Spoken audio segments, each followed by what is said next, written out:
the Sustainability Management Master's Program, you're answering one simple question. Do you care about your future generation? If you care about your kids, their grandkids, then you care about sustainability. And a sustainability manager is someone who has the tools to make people understand how they can contribute towards developing a sustainable world. We have both part-time and full-time students. Our curriculum is 30 hours. Instead of thesis, we have a research project course and a seminar course which provides them with the kind of research background they will need to be successful in their job. But at the same time, sustainability is not always everything about environment. It also relates to the business. They will take a sustainable business strategies course. They will take a project management course. Most of these courses are going to be taught by industry people, the people who are doing sustainability on a daily basis as a part of their job. Any organization that has a large number of employees and has a physical infrastructure, they will have to have a sustainability office. If you have the passion to develop and maintain a sustainable world, come to us and we will help you shape your passion into a career which will create an impact. John is the Climate Action Coordinator of the city of Newark. He has been an instrumental force behind Newark sustainability initiatives since he joined the team in 2019. He has worked on implementing EV fleet transition, local and federal energy policy, and restoring the city's tree canopy. Prior to his current role, Jonathan worked with community organizations in Camden, Trenton, and San Francisco, and he served until very recently as the interim Chief Sustainability Officer of Newark. So John has a BA in Arts, Entertainment, and Media Management, and an MBA in Energy and Sustainability from Franklin Pierce University. Today, John will talk about how land use and green infrastructure impact Newark's resiliency efforts. Welcome, John. Thank you so much. I'm so glad to be here with you all.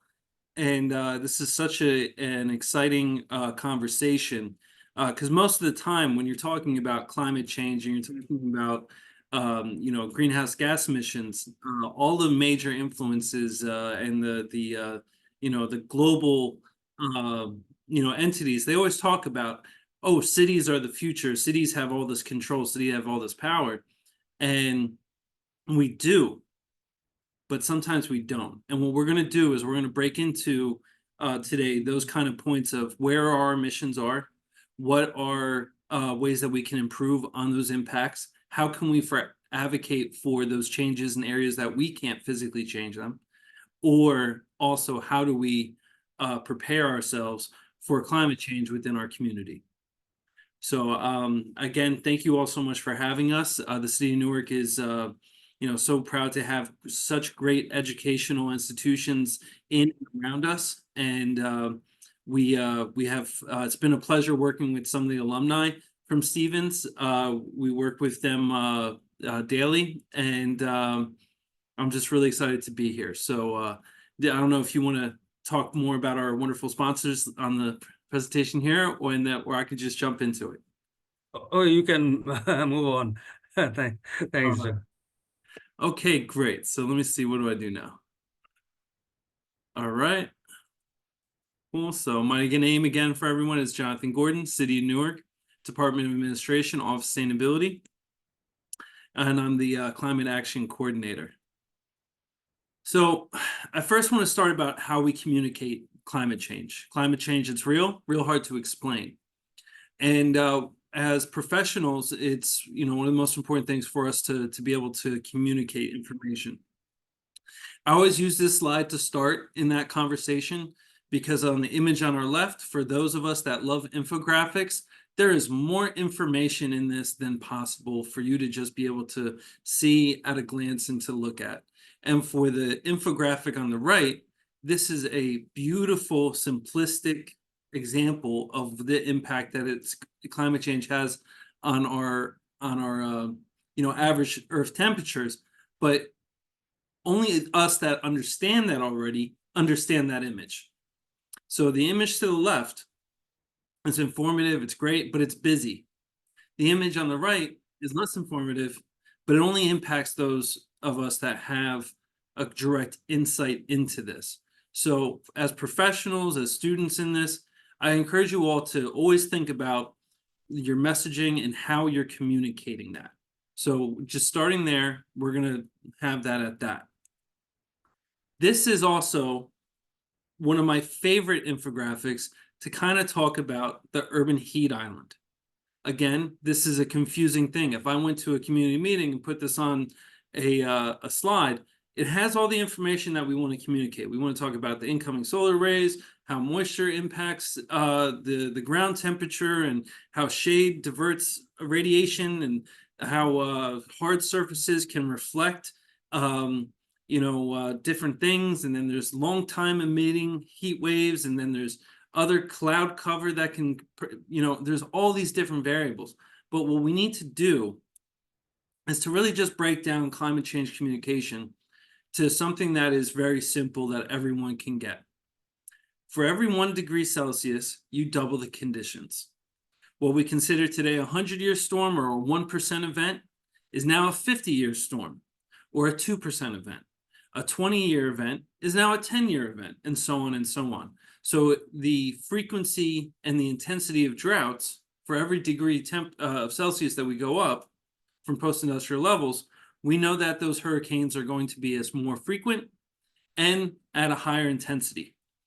We know that droughts, the most expensive natural disaster that occurs to the American economy, is droughts and heat waves, where we lose tens of billions of dollars a year in crop production and loss future values of commodities. This is something that the normal person doesn't even realize happens, that our economy has just been hit a giant blow, that through a drought, those impacts are not seen at home, but they're seen in the food prices a year or 2 years later. I remember I was really early in my professional experience here in Newark, and I had talked about how I got on this meeting and I was like, there's going to be a drought and the Mississippi River is going to be at the lowest levels it's ever been at. And that's going to impact food prices 2 years from now. No one cared. No one understood that. I didn't know how to communicate that. But what happened 2 years later? Food prices are there at what they're at right now. Plus, you had all these different things. So I really encourage you all as students or as professionals in sustainability and talking about climate change, put it down as simply as possible of what the changes that we're going to be facing. Again, I wanted to start with greenhouse gases and greenhouse gas inventories to get a better understanding. Where does the city of Newark stand? Where does the state stand? And how do we talk about, setting goals, or how we meet international protocols and whatnot? So if we know we want to be 80% of 2006 levels by 2050, we have to be able to measure where we're at and be able to figure out how we're going to get there. So 2 inventories. We did a local government operations inventory, abbreviated as LGO. We did a community-wide inventory.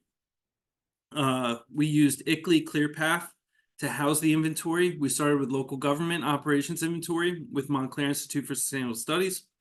After that, we began our community-wide inventory. The data sources that we have are from the utilities, our own records, as well as transportation data from Google and the Port Authority's annual reports. Again, the gases that we measured of what is built into a CO2 equivalent. For those that are not familiar, it's the Kyoto gases. You have carbon dioxide, methane, nitrous oxide, hydrofluorocarbons. I'm not a scientist or engineer, so I'm just going to stop there because I don't want to embarrass myself too much. But perfluorocarbons. All right, let me just keep on moving on. But you get the idea. But also, it's really important for us to emphasize that the energy, the CO2 equivalent, is based off of a unit of carbon. So if you have methane, it's 25. If you have petrofluorocarbons, it's 7,000, 12,000. To the unit. This is also important because when you want to come up with interesting facts talking with the public, You explain to them that the gases within a tennis ball are the equivalent of 10 cars or more of driving a year of global warming potential. So the coming up with different examples like that is an excellent way of connecting with people, because they might not know what, hydrofluorocarbons are, or sulfur hexafluoride is, but they know what a tennis ball is, and they can get that as a quick measurement. So jumping into the City of Newark's local government operations inventory, you can see here that we broke it down to three major areas, which is the vehicle fleet, streetlights and traffic signals, and buildings and facilities. So what I want you to do first at looking at this graphic, because you're going to see a lot more similar graphics like this, where you see the bottom line being buildings and facilities and having such dramatic changes. So with building and facilities, it's not that all of a sudden our buildings became inefficient or suddenly became super efficient, is that building emissions are directly tied to weather events. If you have extremely cold winters, you're going to have a lot more natural gas consumption. If you have extremely hot summers, you're going to have more air conditioning. So some years, again, the weather always changes. Streetlights and traffic signals is another really important thing, because as I mentioned before, how are cities able to change things? How are cities able to control stuff? We own the traffic lights and signals, but the state regulates the technology that is associated with that signal, with that streetlight. Okay, does that make sense? And then the vehicle fleet is interesting. I'll jump into that now. So as you can see here, I broke down these operations. This is from 2017 to 2019. I'll get into a little more specifics about why you would only do an inventory for a certain period of time, and how frequently you should do that. So water and wastewater treatment facilities is very fascinating. In other cities, this would be a far significant more impact with the city of Newark's direct emissions. In the early 1900s, the city was getting its water from the Passaic River and then pumping it throughout the city. Due to a pandemic, the city of Newark made the wise decision of buying 5 reservoirs and building out the infrastructure to then gravity feed our source of drinking water, an aqueduct, all the way down to Newark. Now, this is incredibly impressive because we have minimal amount of pumping associated with us getting our fresh drinking water. So not only do we have one of the most resilient reservoirs, which features 16 billion gallons of water over 5 reservoirs, 22,000 acres. We have it in a way that it doesn't impact our CO2 emissions, and most importantly, we're not using electricity to get the water to us. Again, streetlights and traffic signals, you can see in this here, is there's very slow little declines in emissions. That's because our grid supply of electricity is getting better and better. Again, vehicle fleets, as you can see here, is pretty much a flat level with only one small variation in 2018. And then what I was describing earlier, you can really see with buildings and facilities and how their emissions change over the course of the year, causing the total emissions at the end here to really emphasize the same exact model, even though that they are really, simply close to that. This is an example of the 2017 gallons of fuel by department. And you'll see here that the police department consumed roughly 400,000 gallons of gasoline. Now, this is an interesting example because if you want to look at policy, again, some of you may be consultants, some of you might be people like myself working in schools or in public sector or private sector, you'll be able to find key information like this, and you'll be able to change the entire dynamic. When we discovered this, we were able to communicate how much of an impact this was on our emissions, to the point of figuring out why is it that the police had so much more fuel usage than others. And it actually went to their contract, where detectives and other police officers in their contract were given a certain amount of fuel per week. When we renegotiated contracts, when we removed that, I haven't been able to get those calculations yet for the most up-to-date information, but it drastically reduced the amount of gallons of our fuel usage, which then if you go back, we should be able to see our emissions drop dramatically in the future. So strategies to improve. Number one, we're looking at electric vehicles soon, hopefully this year. We will be, we received a grant.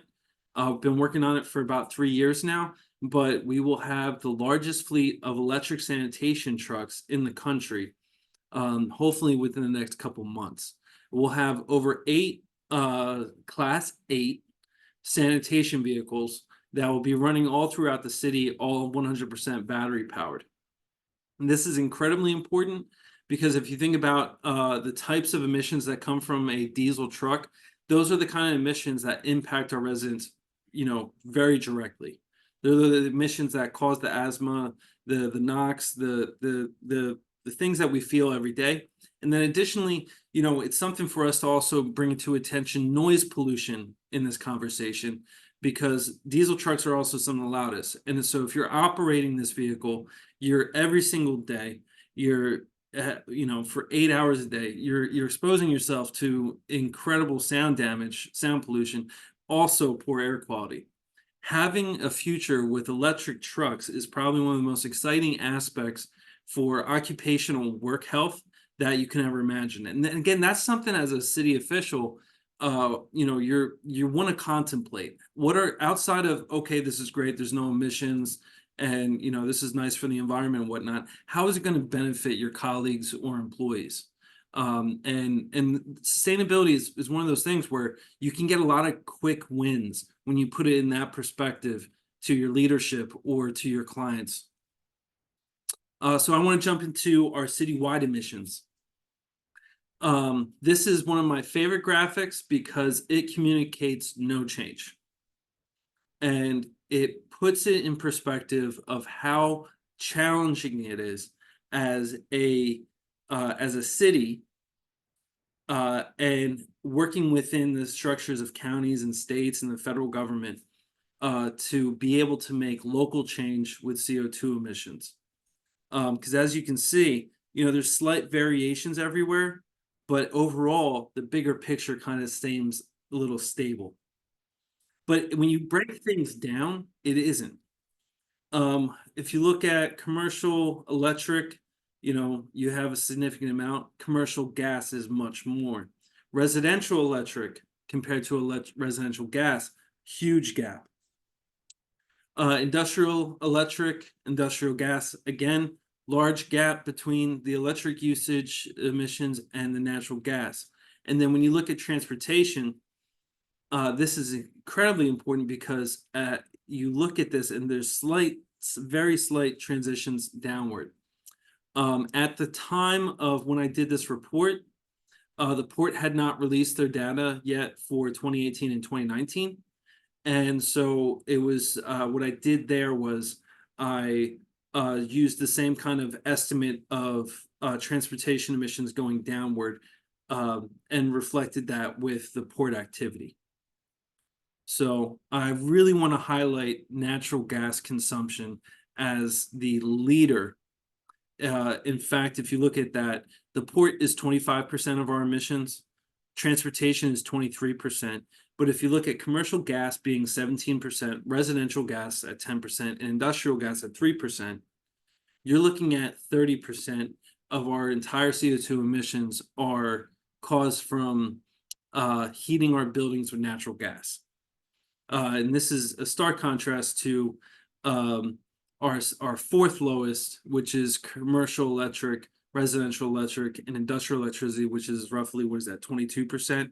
So if we break that down to 4 quarters, you have the leader being commercial gas, port activity, and followed by transportation, and then commercial electricity generation. I think I kind of went over that again. So then you look at what is industrial, those are real industrial facilities.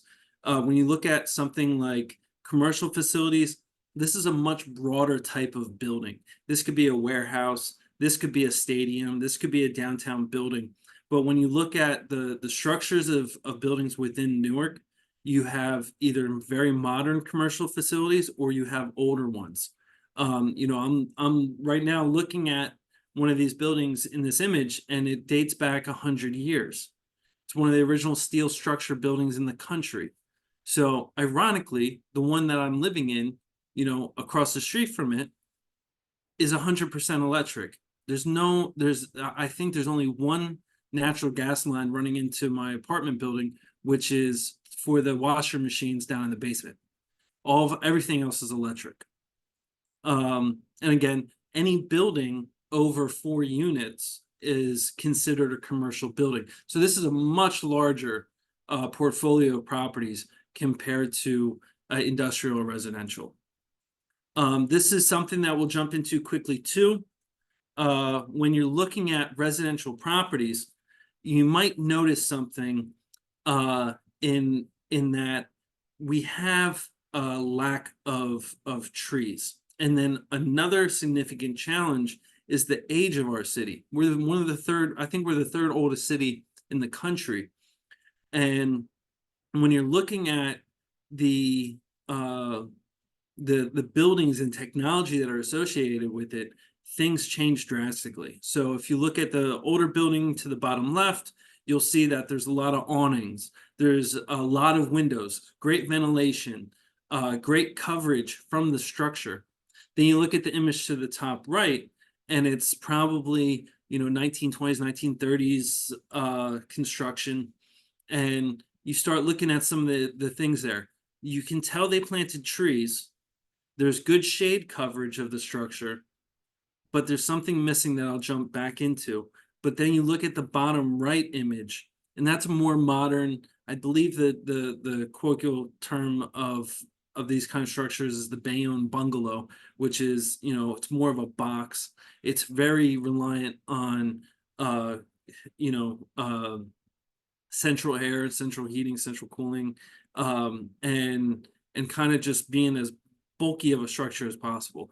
It's an amazing unit because it increases the amount of density and the uses of that space.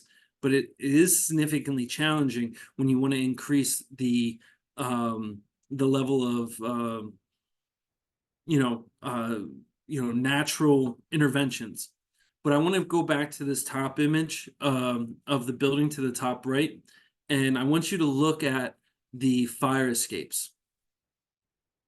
At least 2 of the fire escapes are impeded or interrupted, or whatever you want to call the term, by air conditioning units in the window that you would have used to escape that building. So when you think about public safety and you think about climate change and you realize that temperatures are increasing and building systems are challenged, this building is relying for its cooling needs on window units.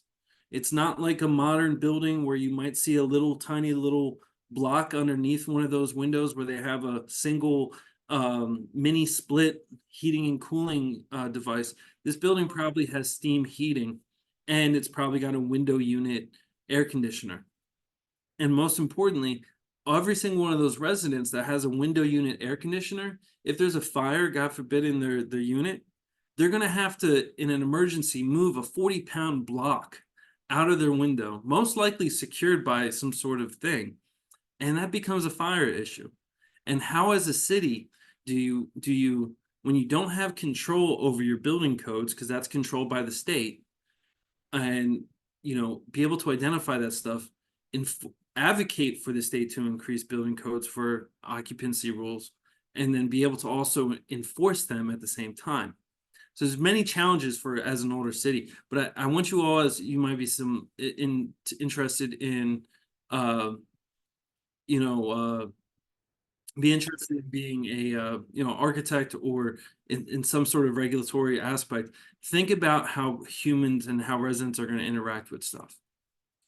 Now, going off of the population and residential component, this is really key for you to get into perspective of how important cities are for looking at CO2 emissions, especially when you break it down to per capita. Currently, Newark is just a little bit over the top of 10 metric tons, 10.5 metric tons per capita. New Jersey is 11 metric tons per capita. And then if Newark was to exclude the port emissions, we're at 8 metric tons. So, we're well past 20% reduction of emissions just from being a resident of Newark. And that's a really key part about looking at what it's like to be as a resident of the city. Because when you jump into it, you have this kind of discussion here. I like to show this graphic because it's also very similar to what I was showing you earlier on, is how are we communicating this global challenge that we're facing? The top options for reducing your carbon footprint, average reduction per capita per year in tons of CO2 equivalent. Live car free. Most of us that live in cities, you're not going to have a car. They're expensive to park. They're hard to, you don't need it. Like I can walk down the street and go get a bus. I can walk down the street and go on to the PATH train. I can move faster and more efficient and cheaper using public transportation than if I was to get in my car and then spend 20 or 30 minutes waiting in traffic to get to the turnpike and only go a mile. So it doesn't make sense to have to be reliable on a car. Then you get into things like refurbishment and renovations. This is an important thing too when you think about the social impacts of a community like Newark or any other community that's within a city, is that most of us are renters. So if we don't have control over refurbishment or renovation, this is something that an individual cannot necessarily impact to do, but a city can either subsidize, encourage, or be able to figure out how to support and mobilize the landownership to refurbish and renovate properties. Vegan diet. This is another interesting one because as there's a lot of conversations about like what as sustainability professionals, how much does preaching and telling people what to do really encourage people to join you in this effort? When people are afraid that you're going to get your burger stolen, a lot of people get turned off to that. But the simple reality is, eating meat definitely will change the ability for the amount of emissions they have going on. But there's also another way of communicating that of, what types of meat are the best. You can change the conversation. This is another equity one less long haul flight per year. That's assuming a person can already afford to go on one. Most people are living check to check, let alone not even being able to go on a vacation, let alone being able to go on a vacation that there's a flight. Being able to say you can reduce your emissions by almost 2 metric tons, you get where I'm going at with the fact is that you can extremely reduce your carbon footprint per year in tons by simply just living in a city. I know this is kind of redundant, but it's something that I really want us to like evaluate and look at. Because when you look at with the statewide emissions, and I should pause here real quick too. What we identified was that if you looked at our 2017 to 2019 emissions, it was pretty much directly correlated with the states. So going forward, again, this is a project that took us more than a year, probably 2 years to get those 3 missions done. And we did it kind of like in a giant block. That's a lot of staff time. That's a lot of work. So it probably makes the most sense to do a full inventory, probably at least once a decade, similar to what we did. But to every 3 years, link up the data that we have with the state's data and then find the variations in per capita and then be able to connect it that way. So we can talk more about that later. But I want everybody to look at how impactful decisions in 2005 to 2010 were. And if you think about it, what was it that had such a significant impact on the statewide emissions? And that was the reduction of our reliance on coal. When we phased out the coal power plants, we were able to see the state go from 140 metric tons roughly, 135 or so, down to below around 115 to below 100, and let's say 110. So that's a significant decrease. And the impressive part about that is all we had to do was just get rid of a few coal power plants. That was easy, technically speaking, because when we look at what the next biggest challenge is the transportation emissions that we're facing. With the statewide emissions, 42% of the entire state of New Jersey's emissions are sourced to transportation. And then it's 19% electricity generation, 17% commercial. We already talked about that. So what you can see here is very similar to what Newark is, but we don't have the transportation emissions like other communities do from the community scale side. So when you're thinking about carbon reduction strategies from a state level, you're saying, oh, 42% of my target is transportation. The best solution is electric cars. So let's pump up electric cars all the time and come up with subsidies and develop all these interesting ways to tackle that giant monumental challenge of hundreds of thousands of people changing their behaviors, changing their interest in the vehicles and perceptions, and drive all the resources that way. But there's also a significant challenge because when you're looking at a city like Newark and other cities in New Jersey, less than 40% of our city actually owns a personal vehicle. So the challenge that you have there in funding and prioritization is the state needs to advocate and tackle that 42%. But from a city standpoint of things, we need to make sure that we tackle building emissions. So we can go more into that later, but I just want to really hone in on that the prioritization of different entities in this situation are strikingly different, but they're manageable. So I'm going to take a second here and quickly ask, did anybody have any questions about that before we jump into climate change and the impacts of climate change? You can raise your hand if you do.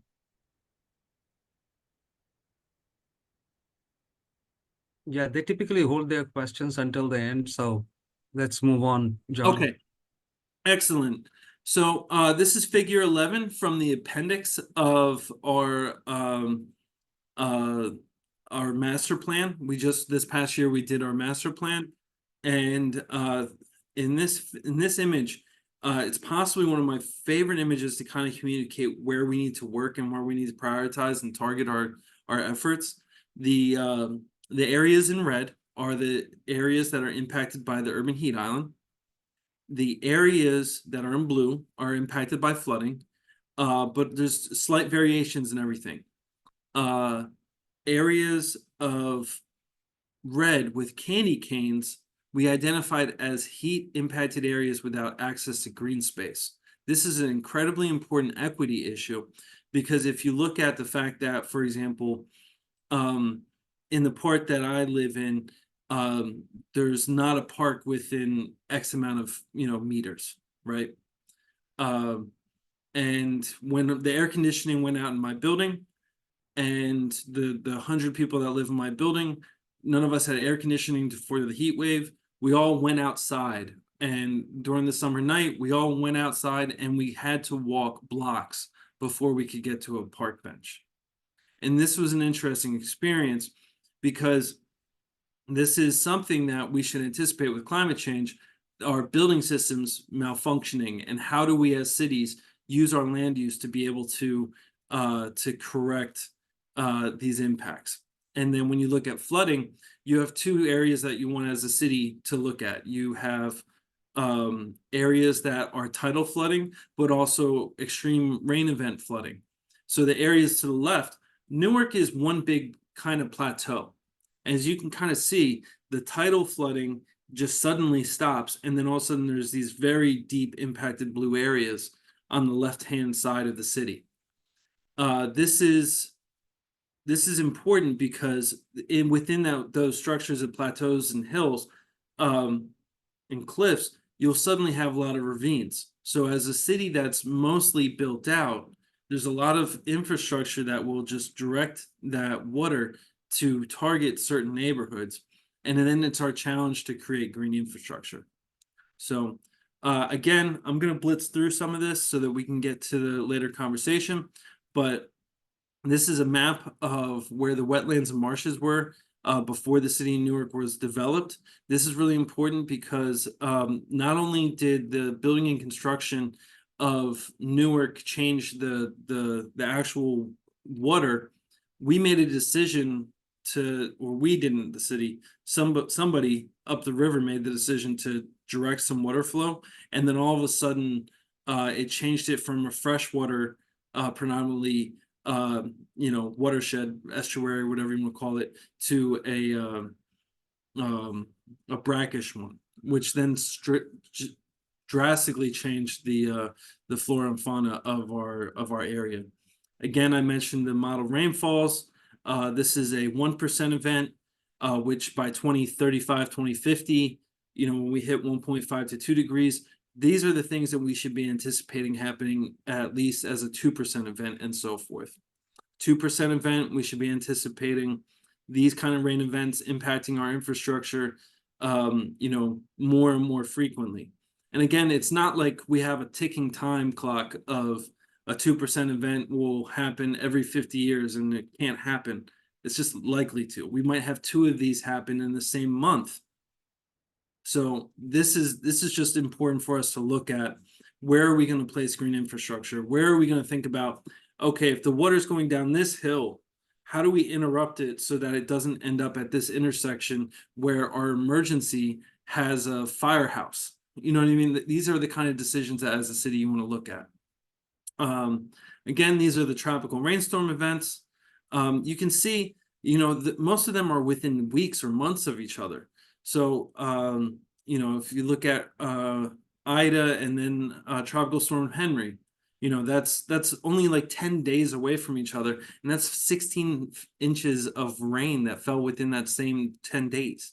It's important for us to look at that and be able to say, how do we prepare for the next situation that occurs like that? Or even possibly, how do we prepare for something that's worse? And this is where we get to something that's worse. The urban heat island is significantly the greatest challenge of our community and what we're primarily focusing on addressing from an all sustainability. Historically averages, we had 10 to 15 days of 90-degree weather or worse. Fast forward to 2030, 2040, we're looking at an annual average days over 90 degrees in 60, 70 days per year. So that's 3 times the amount of temperatures over 90 degrees. And I'm not going to get into a whole lecture on the wet bulb temperature, but to put it simply, at 95 degrees Fahrenheit, 50% humidity, your body increasingly loses the ability to cool itself down through sweating. And when you're living in a building that doesn't have air conditioning because you can't afford to have it, or maybe your landlord didn't repair it, or whatever life situation that's happening, you're having a significant public health issue. And again, we're not talking about a situation that historically would happen anywhere between 5, 10, 15 times a year. We're talking about something that's going to happen for 2 or 3 months out of the year.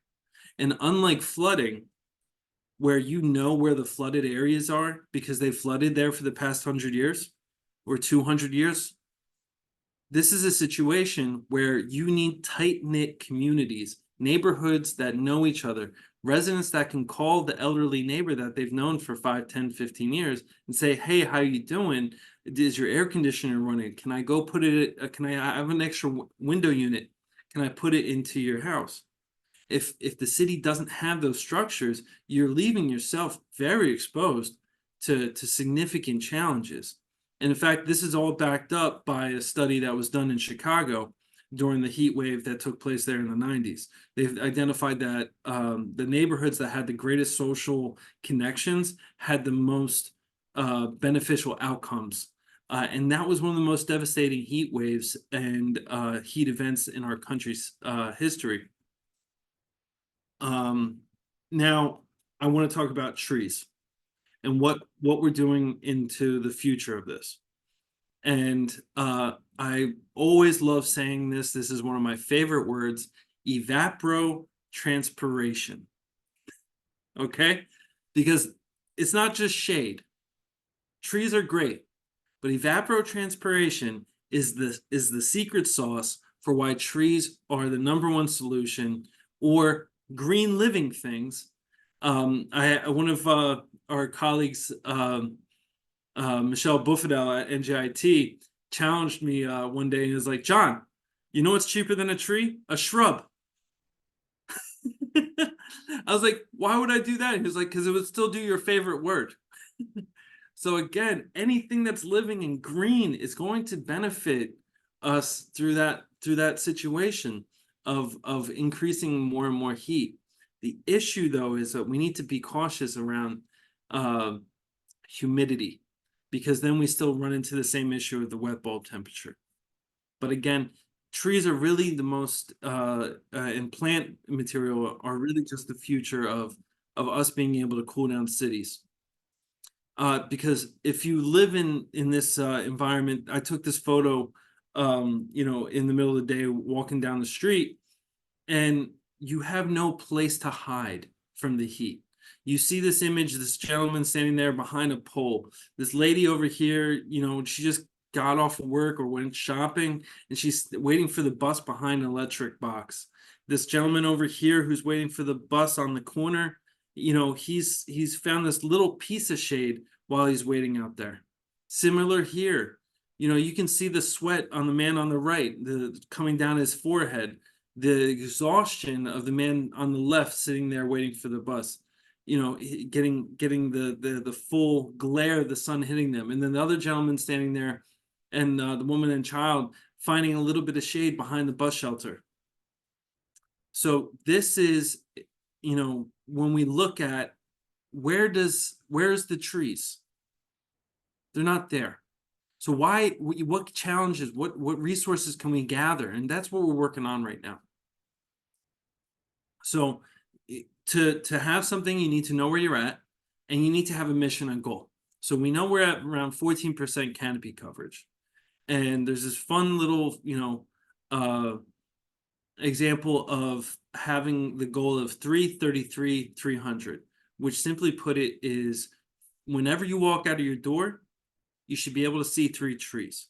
You should have 33% tree canopy coverage, or 30%. I like to go a little bit further. And then you should be within 300 meters of public space, where that, if, like I mentioned before, the facility you're in is challenged and you need to go forth. And the exciting part about it is, do you see the smiles on everybody involved in this effort? Here we have kids planting a tree at the school.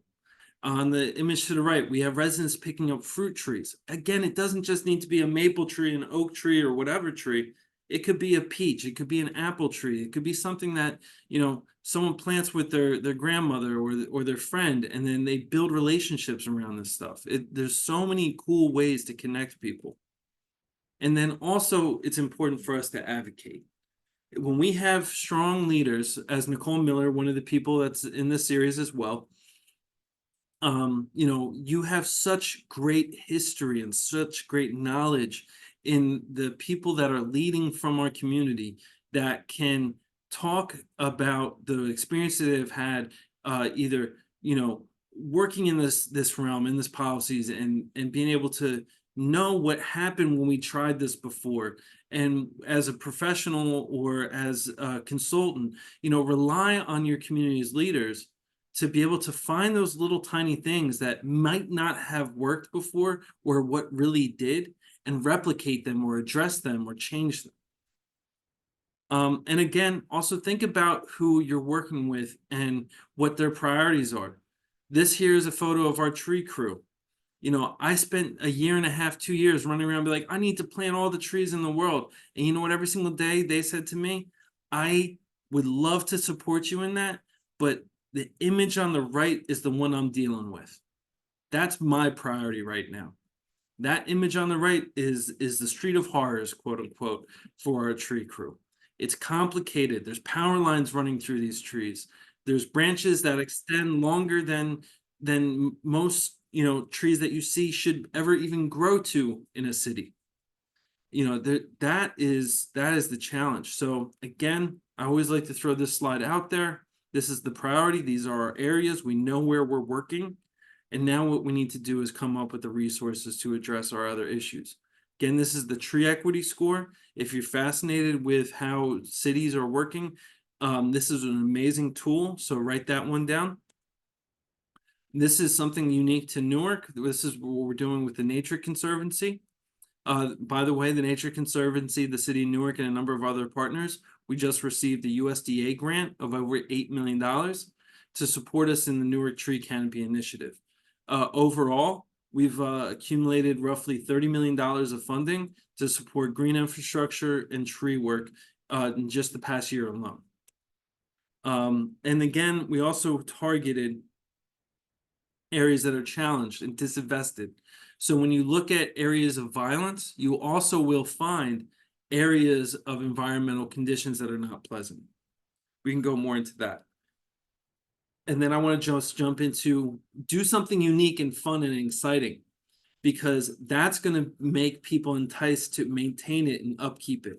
So the image on the left is green infrastructure. Bottom right, same exact tree.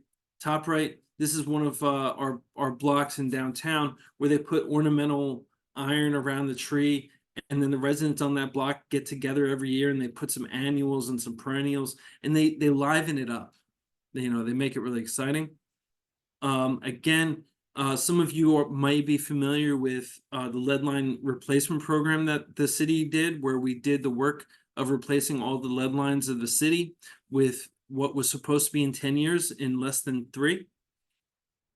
We learned that through that process, the best way of not only making such a monumental investment into your community and doing something that needs to be done, the best way of doing it is doing it through the residents that are working or living here and getting them to do the work. So we've developed the Newark Greenworks program, where residents are being trained in green infrastructure design, maintenance, design, construction, and maintenance. It's not just, hey, we're going to train some people to cut some grass and be able to prune some trees and send them out. We're getting them through the entire process, making sure that when we're spending that $30 million, it's staying within our community. And then again, going back to the image to the right, it's about the community coming together and doing this for ourselves. So again, we want to create an inventory, maintain it, remove and replant, subsidize, as I mentioned before, developing ways for us to impact our building and interior and exterior structures there. We want to look at an annual scheduled pruning structure, where we can then be able to communicate effectively when those trees will be maintained, when will projects be happening in your backyard. Again, engaging the residents. And we need to improve and change our land use laws, which we've recently done. We need to implement green infrastructure, which we're working on. And lastly, we need to plant some trees. So I want to say thank you again from our community. And this is my contact information if anybody needs it. All right. That was an excellent presentation. Thank